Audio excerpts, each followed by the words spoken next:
bendecimos a las personas que nos dan seguimiento a través de las diferentes plataformas, a través de las redes sociales.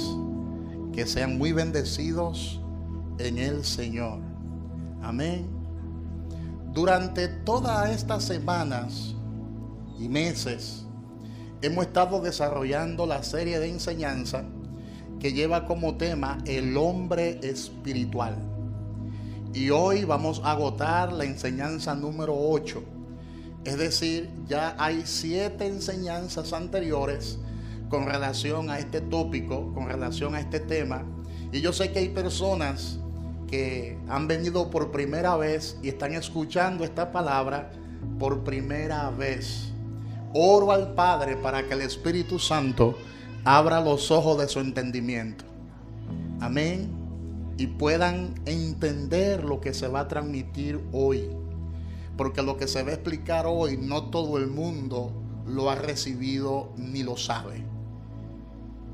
Dios se esconde secretamente en su palabra. Sus misterios, sus secretos están bien escondidos en la palabra.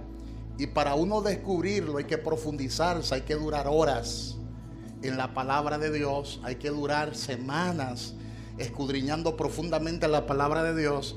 Y a veces tú recibir una revelación de algo te toma meses, te toma años. De manera que lo que usted va a recibir de manera tan sencilla, no piense que es sencillo, sino que es una verdad espiritual sumamente poderosa. Amén. Y le invito a que abra su Biblia con nosotros en Efesios capítulo 2, su versículo 10, que es el texto que ustedes están mirando en pantalla. Efesios capítulo 2, versículo 10. Amén. Efesios capítulo 2, versículo 10. La palabra de Dios dice en el nombre de Jesús, gloria a Dios. Efesios capítulo 2, versículo 10, la palabra dice: porque somos hechura suya, creados en Cristo Jesús para buenas obras. Diga conmigo: yo soy hechura suya, creados en Cristo Jesús para buenas obras, las cuales Dios preparó de antemano para que anduviésemos en ellas.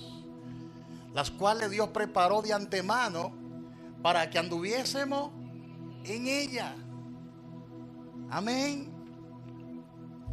Es de vital importancia que nosotros entendamos que hoy en día hay una cantidad importante de cristianos que no han entendido en su justa dimensión lo que significa nacer en el Espíritu. Hoy en día hay un entendimiento muy superficial de este mensaje, y como no lo hemos concebido, no lo hemos valorado. Y le pido a Dios su bendición para nosotros continuar explicando este misterio que ha sido revelado y que está ahí implícito en su palabra. Con esta serie de enseñanza no consideramos que estamos corriendo la cortina, porque ya el velo lo corrió el Señor hace 20 siglos. Y Dios ha dado el espíritu de entendimiento a la iglesia, y Dios nos ha revelado los misterios. Solo tenemos que orar para que el Señor nos dé espíritu de sabiduría, para que el Señor nos dé espíritu de ciencia, para que el Señor nos dé espíritu de revelación, para poder administrar estos misterios, estos secretos que han sido muy guardados.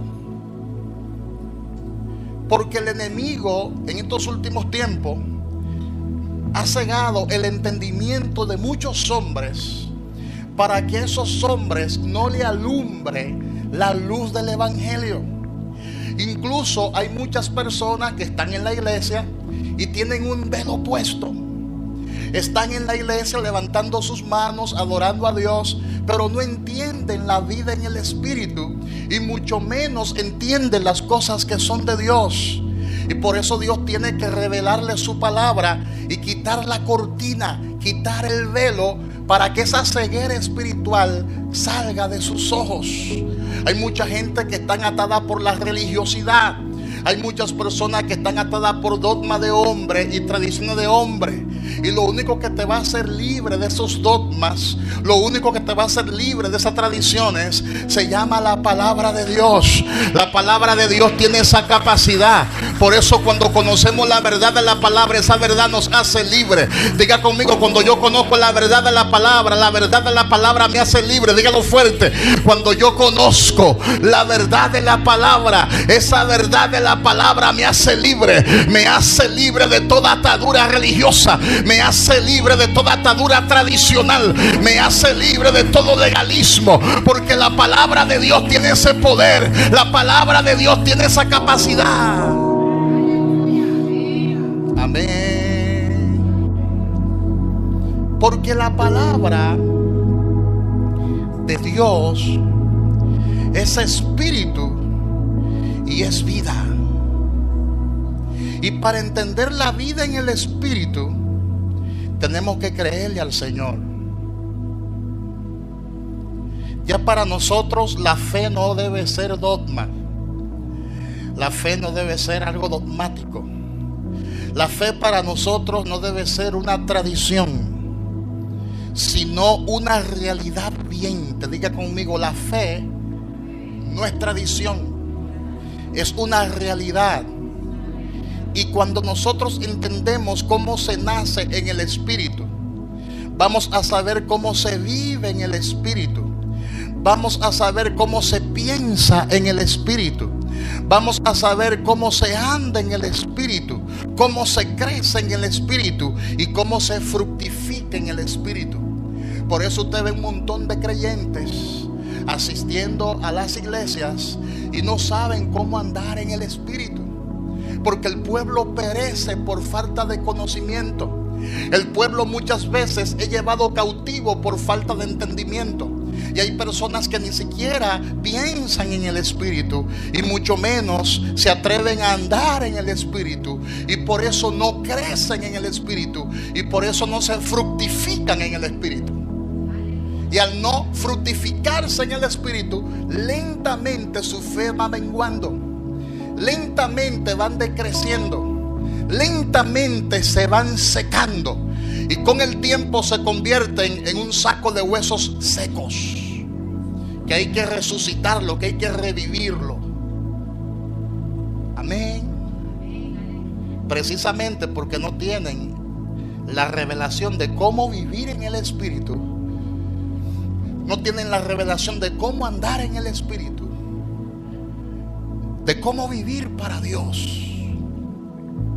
Y la Biblia nos da mucha revelación acerca de cómo es ese hombre interior. Ya hemos visto en esta serie de enseñanza dos aspectos acerca de ese hombre interior. Ya hemos visto primero su naturaleza, que es espiritual, y segundo hemos visto que fue creado según Dios. Según Efesios capítulo 4 versículos 23 y 24, ese ser interior, ese ser espiritual fue creado según Dios, de acuerdo a Dios, y tiene el carácter de Dios. Ahora bien, la Biblia también nos dice que fuimos creados por Dios para buenas obras. Dígalo conmigo: fuimos creados por Dios para buenas obras. Observe bien esta pantalla y observe bien lo que le voy a explicar ahora, porque lo que le voy a explicar ahora usted quizás no lo ha escuchado en ninguna otra parte.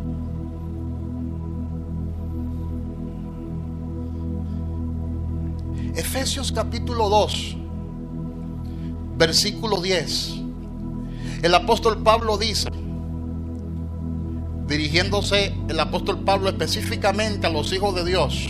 ¿Cuántos son hijos de Dios? Levanten sus manos los que son hijos de Dios. Entonces el apóstol Pablo se dirige específicamente a usted, se dirige a nosotros, los hijos de Dios, y dice el apóstol Pablo: porque somos hechura suya, creados en Cristo Jesús para buenas obras, las cuales Dios preparó de antemano para que anduviésemos en ellas. Dice el apóstol Pablo, porque somos hechura suya. Diga conmigo, somos hechura suya. Y la pregunta es, ¿qué es una hechura? Una hechura básicamente es una creación. Y aquí le estoy mostrando otra evidencia de que el hombre interior no es una mejora de la vida pasada, como muchos piensan, y ni siquiera es una transformación. Diga conmigo, el hombre nuevo ni siquiera es una transformación.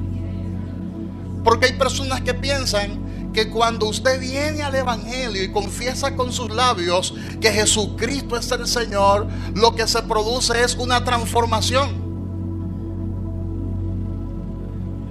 Y eso es verdad, pero no es toda la verdad. Porque si decimos que cuando venimos a Cristo se produce una simple transformación, entonces no estamos abarcando la verdad bíblica completa. Amén. Porque el apóstol Pablo se está refiriendo en este texto a que el Señor coloca un hombre nuevo dentro de nosotros, a que el Señor coloca una simiente santa. Y si decimos que simplemente recibimos una transformación, entonces vamos a tener un entendimiento limitado. Porque el nacer de nuevo no es una simple transformación. Diga conmigo, el nacer de nuevo no es una simple transformación. No lo es. La Biblia usa la palabra transformación para referirse, escuche bien esto, la Biblia usa la palabra transformación para referirse al crecimiento del hombre nuevo, pero no para hacer alusión a su nacimiento. Según Romanos capítulo 12, versículo 2. Pastor, ¿qué usted me está explicando con esto? Mira lo que le estoy explicando con esto. Cuando la persona logra nacer del agua y del espíritu, el Señor lo que hace es que coloca un ser espiritual y lo coloca completo. Es importante que nosotros entendamos esto. No es simplemente que usted cuando vino a Cristo dejó las drogas. No es simplemente que usted cuando vino a Cristo dejó el alcohol, dejó el tabaco. No solamente eso se circunscribe a que cuando usted vino a Cristo dejó su vida pasada. No se circunscribe solamente a eso, es algo mucho más profundo. Es que Dios te seleccionó a ti de antemano. ¿Te das cuenta que el término es más profundo? Es que Dios nos seleccionó a nosotros de antemano. Y nos seleccionó a nosotros de antemano. ¿Sabe para qué? Para salvación. Porque nos seleccionó a nosotros para salvación en Cristo Jesús.